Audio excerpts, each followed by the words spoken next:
Gilberts. Welcome to my live call tonight from my gym. And it comes with a question. Are you still in the learning curve? And what am I talking about?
Stick around. And for those of you that do not know me, I've been involved in network marketing over 40 years. I share a lot of what I've learned in my journey on these live calls. I do that to help you. I started in this business totally broke, sold a junk truck to get started, put $200 into my business, been full-time in network marketing for 28 years. Awesome. If you have to work, there's no place like home. So I'm going to acknowledge some awesome people coming out of the shadows, and Philip is the first. Hey, Philip, how are you? You can say where you're from if you like. And Flavio in Ecuador. ¿Cómo está? Nice to see you. Debbie in Indiana. How you doing, Debbie? Hope things are well in your world. John Johnson in Baltimore. And then we have Jeanette from the Philippines. Hey, Jeanette, you're the furthest one out, and it's good morning for you, right? Odette, also in the Philippines. Nice to see you. Hadass, I believe that's Canada, or is that right? I forget. Anne, how are you in Indiana? Good to see you. Flavio, I just heard what I think was a bear outside my door, walking around on the deck, but that's okay. Juan Vargas, ¿cómo está, my friend? Marcel, good to see you. If you haven't seen some of my postings on bears around here, it's quite interesting. That's right, Hadass, Winnipeg. Nice to see you. And then Eve in the Philippines as well. Nice to see so many from the Philippines. Oh my gosh. And then Marcel from the Philippines. Micah Alkjobs, he's definitely not from the Philippines. That's Tennessee. And Diane, how are you doing? Good morning. Another one from the Philippines. I'll tell you, Filipinos are awesome networkers. I mean, you know, it's when the pandemic hit, everybody's got a choice. We either freeze to death or go snow skiing, right? Well, they chose to go snow skiing. You say, Jeff, there's no snow in the Philippines. It's an illustration, okay? They went snow skiing. And Pedro, how are you? Good to see you. And good to see you. So we talk about the learning curve. What is the learning curve? And are you still in the learning curve? And Bridget in Ohio, nice to see you. The learning curve is when we're trying to still figure out this business. And that's a tough place to be. Many are in it. I've been in it. I'd say I spent years in it. And what it taught me was you don't need to stay in it. It's not fun, okay? Because we go through trial and error, and you know, the sooner that you get out, the sooner you'll be making money. The difference between broke and wealth is remaining or getting out of the learning curve. Again, I'll say the difference between broke and wealth is remaining or getting out of the learning curve. So that's the thing that we want to do, is get out when we're in the learning curve. And the thing about it is I'd say that the majority of people that join network marketing are still in the learning curve. They really are. And so that's why mentors are so important, people that know how to teach it. And I think that's what we need to understand, is that when most people join, they don't understand network marketing. They really don't. And really, it's no fault of their own, because the person that sponsored them probably didn't know anything either. Knew very little about it. Very little about it. So the thing is, when we need to understand that when it comes to this learning curve, we need to understand what networking is. We need to understand what marketing is, because they are totally different. Totally different. And I've had fun with this when people, meet somebody, they say, well, I'm in network marketing. I say, great. What is your marketing? And then all of a sudden you hear crickets, right? Some people are in networking, and then there are people that are just in marketing. And that's what they approach the business that way. And again, they stay in the learning curve as well, because they don't know how to market properly. The thing about it is, when it comes to networking, that has to do with reaching out to people, connecting with people, and it's the quality of those relationships that means everything. That's what networking is all about. I mean, you can have 5,000 people in your Facebook, right? You can have it all maxed out, right? Even though you're only going to probably reach less than 500 on anything you post, if you do. But how many of those people do you have a quality relationship with? See, that's the thing, isn't it? They're called friends. How many friends you got on Facebook? I got 5,000 friends, really. How many of those people do you know? I don't know any of them. Okay, got it. Yeah, okay. So that's what we have to understand. Networking is reaching out to people that you're connected to, and the quality of those relationships. So some would call that a warm market. That's why it's called a warm market. People start getting chills when they hear that. Oh my God, you mean I gotta have a warm market in this bit? I'm gonna tell you, if you don't learn how to build your organization through a warm market approach, you are going to have a cold winter. You really are. If we think we can do this without having relationships involved, we're just dreaming. I'm being honest with you. The others will lie to you and say, buy my book. Yeah, that's right. So some call it, when we talk about, let's talk about marketing though, is marketing has to do with how you brand yourself in social media. I'm just going to give it a simple Tennessee definition. Just to simplify it. It's how you brand yourself in social media. That's your marketing. How do you do that? And then some would call it attraction marketing, but the way they do it in Facebook and Instagram is more repel marketing. It really does. It repels people because of what they post. So, sometimes, for example, talking about your product on your page, where every time somebody goes to your page, it's a constant commercial. See, that would be repel marketing. I know nobody on this call right now does that. I'm just saying some of your downline might. Matter of fact, most people in network marketing do that in their Facebook and Instagram accounts. Oh, isn't that a beautiful picture of my bottle? Oh, that shake. Oh man, will it give you a body? That kind of stuff. So if we do that, that's not networking, and that's really not marketing.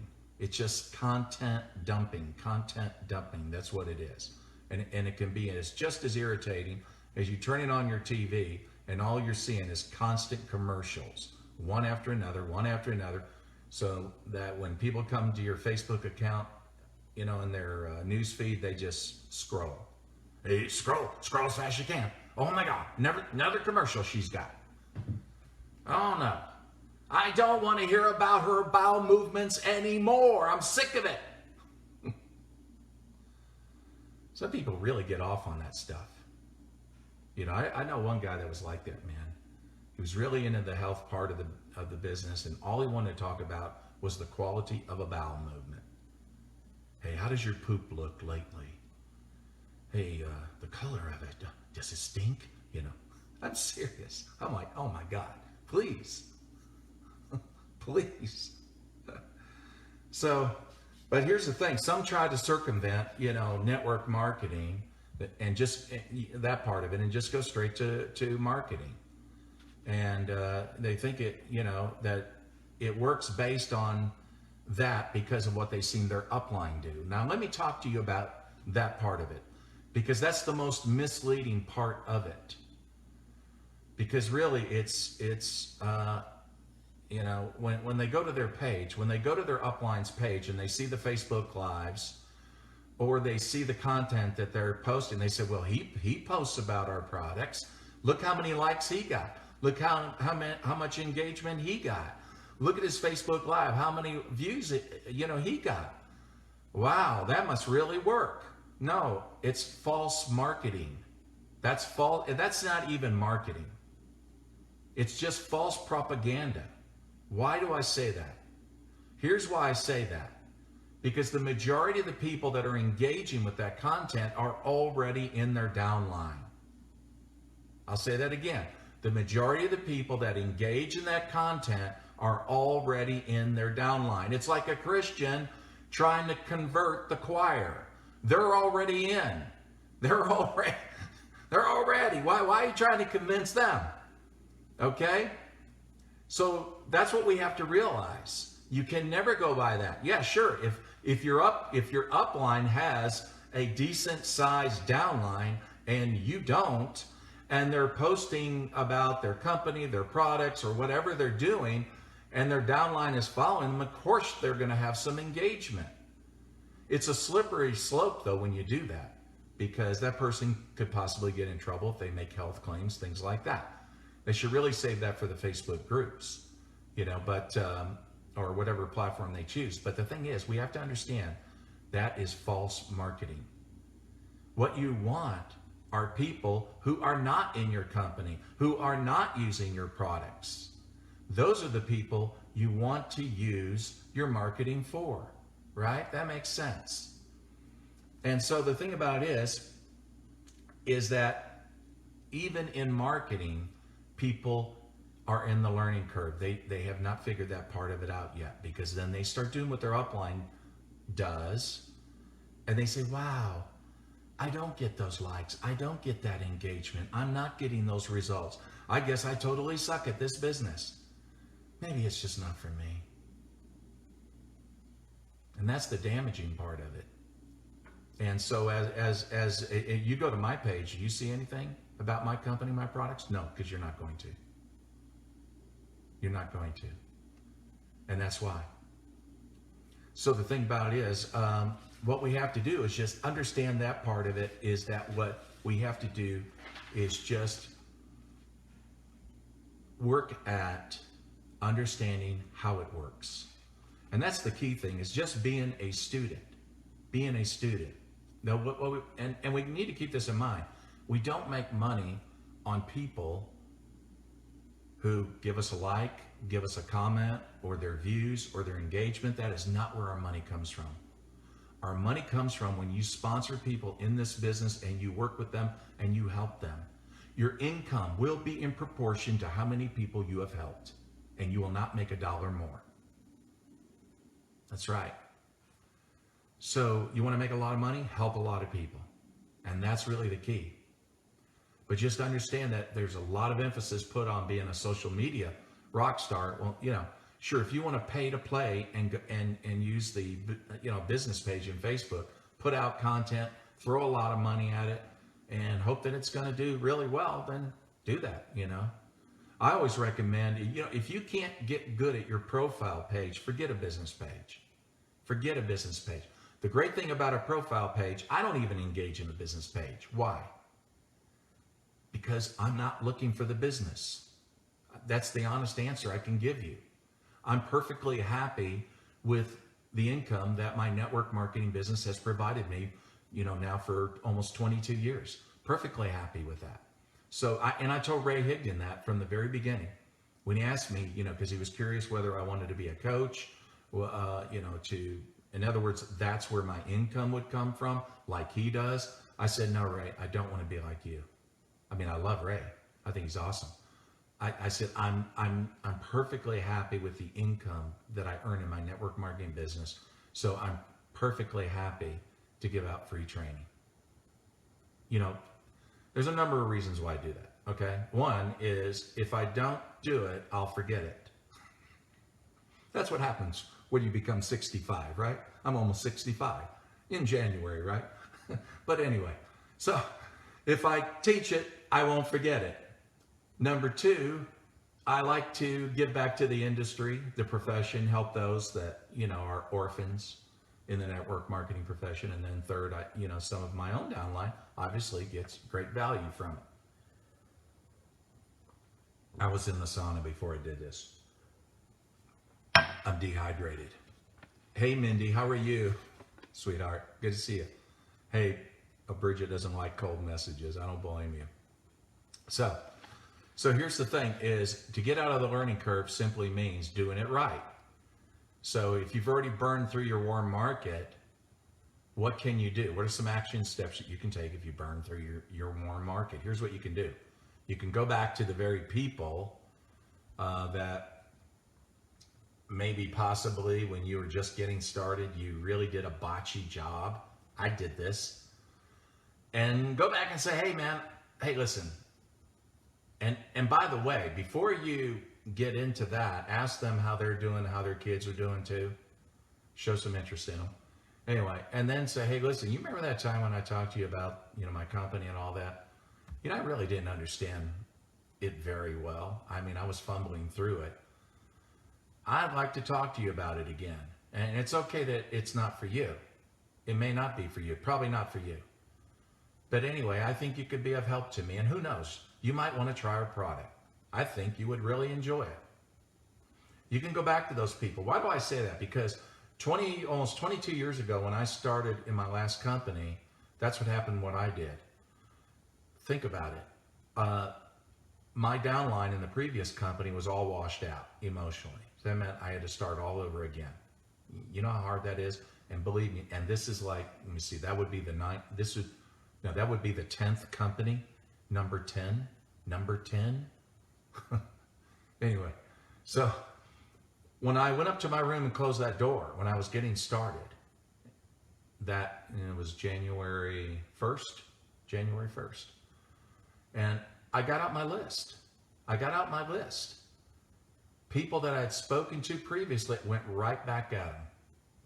Because some of them were either busy, they had things going on in their life, they were going through love, divorce, who knows what.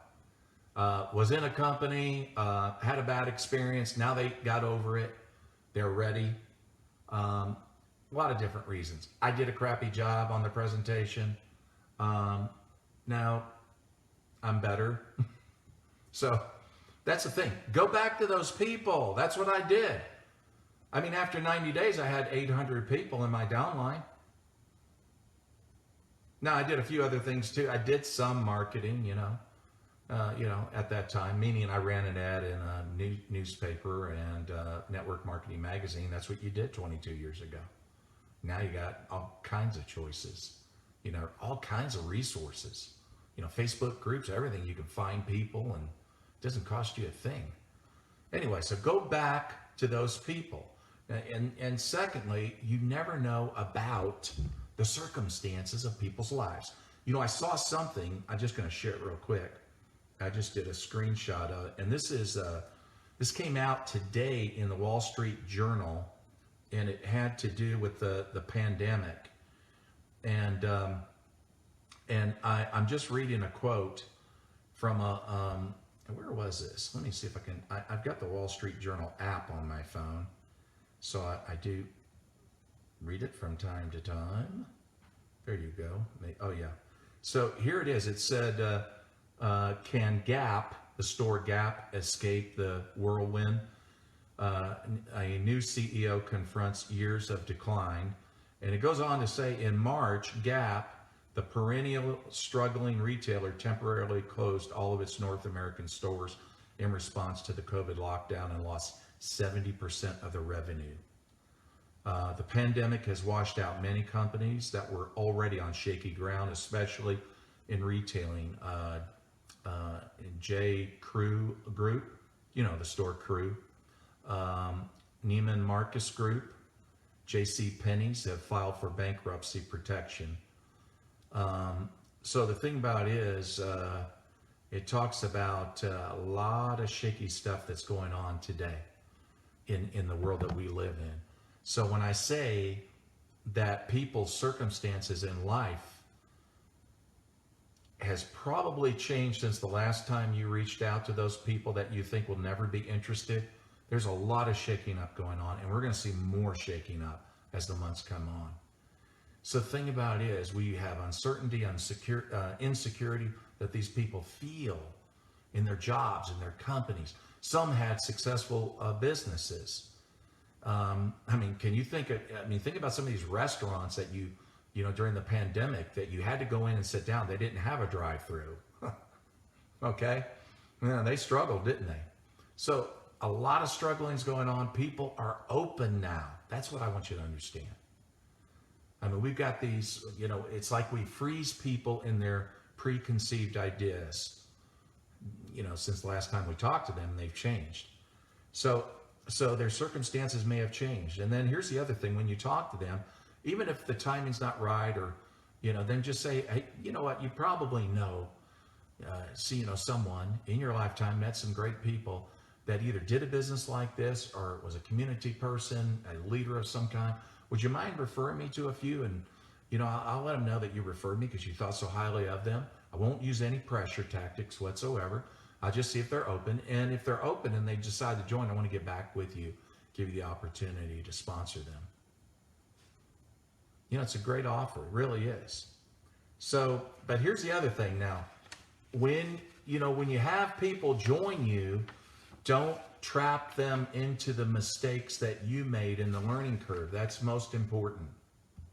I know you wouldn't do that intentionally, but I'm just saying that just understand whatever you're going through, they're going to go through. We don't want them going through it. Whoever can escape the learning curve sooner is going to make money. You want your people making money, because if they're making money, they don't quit. That's how you lock them in, right? I don't care if it's $500, but you got to get them to $500. And you don't want them in the learning curve trying to figure this thing out. That's the thing. So you don't want them making the mistakes. So have them make that contact list. Some call it a prospect list. Have them make that. Help them as you onboard them, so that they don't immediately go into the marketing of network marketing. You don't want them in marketing in the beginning. That'd be a disaster. Why? Because they have so many connections and quality relationships with people. They need to leverage on that. Those people will listen to them. They're not strangers. They can quickly build a team of leaders as well as consumers from that.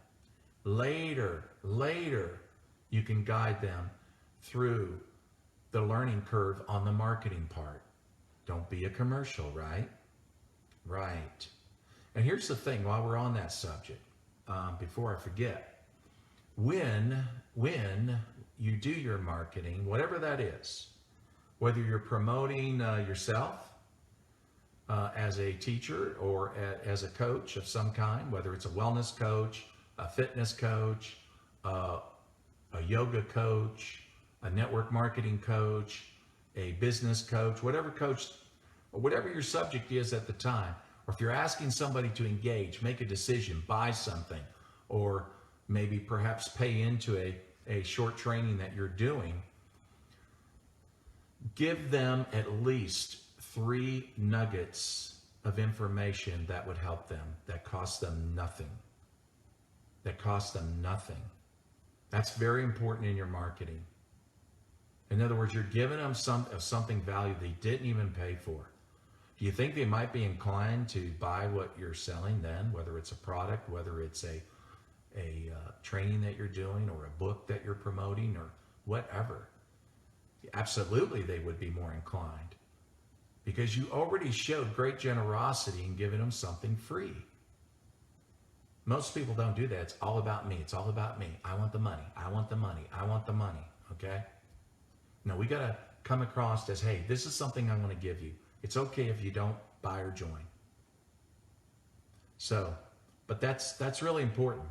But we need to guide them. Here's the thing that we have to understand is that just 3 things I want to give you as far as on your marketing. Keep that in mind. 3 things. Now there can be other, details to marketing. That's fine. That's not what this is about. I'm talking about 3 fundamental facts. If you're going to be good at the marketing in your network marketing, that is number 1 in these 3 areas: give of yourself. Be raw, be real, be authentic, be vulnerable. People love that. They want to know who are you.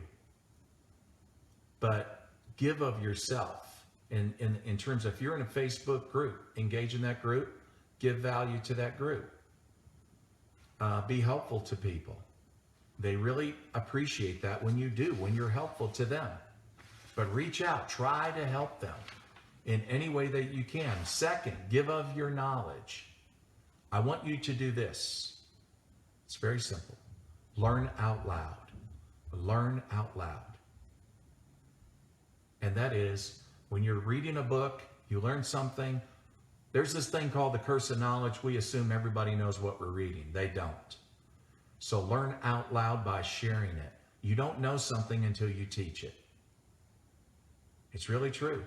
You can read that book. It's great you read the book. It's great you learned what you learned, right? But I promise you, you'll never know it until you teach it. So learn out loud by teaching it. You can do that on a Facebook Live.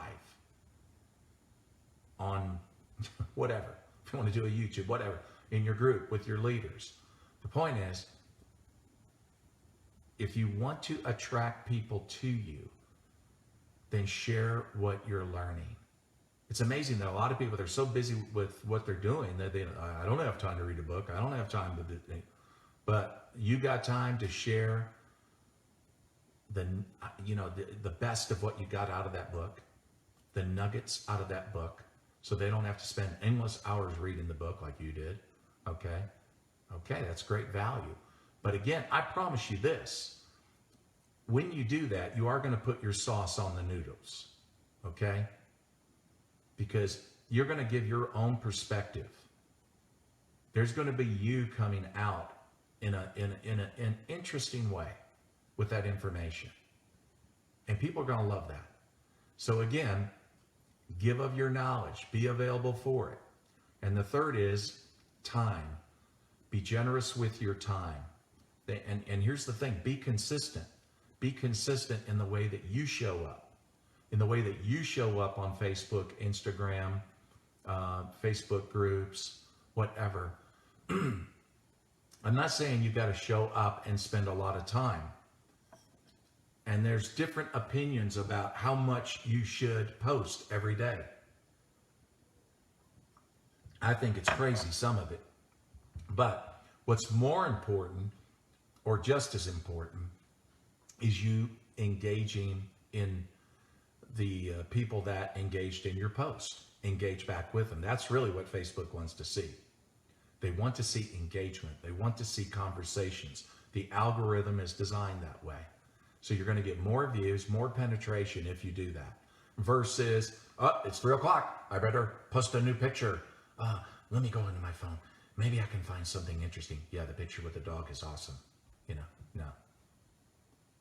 You get so much content. Your content is competing with your content, and you're not going anywhere, and Facebook's not getting any penetration. So again, engagement.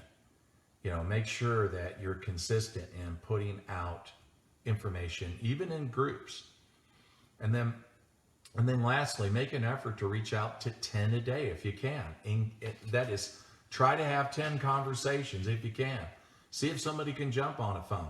I remember in the old days, this was like 30 years ago or more, we used to have this rule that, hey, put 10 pennies in your right pocket. For every person you prospect, you take 1 penny out of your right pocket, you put it in your left pocket. When all 10 are out of your right pocket and in your left, you're done for the day. That was our rule back 30 years ago. You know, it really hasn't changed. So reach out, get back to people that you've talked to, or if it's new people and you've engaged somewhat in conversations, not endless rapport, but you've engaged with them, reach out and see if they're open to looking at your opportunity. It's all about consistency. Posting in your social media, whatever that is, and then reaching out to 10 people a day. You do that until you get to a point you have a team growing, work with your leaders, teach them to do the same. So those are some thoughts about networking, the importance of reaching out to people that we know, the quality of those relationships, how valuable they are, and then teaching our leaders that, and then marketing, knowing how to use it correctly and not sounding like a commercial. So I hope you got some value out of this. I appreciate you getting on. And yeah, thanks, Marissa, about the pennies. Yeah, I think it was Larry Thompson. I'm not sure. It was a Mark Hughes of Herbalife who created that one. You know, I don't know. I lose track. Well, thanks for getting on tonight, and I'll put out some value tomorrow. Love all you guys. I'm doing this live from my gym. Anyway, thanks for getting on. Take care. Thanks, Michael. Bye-bye.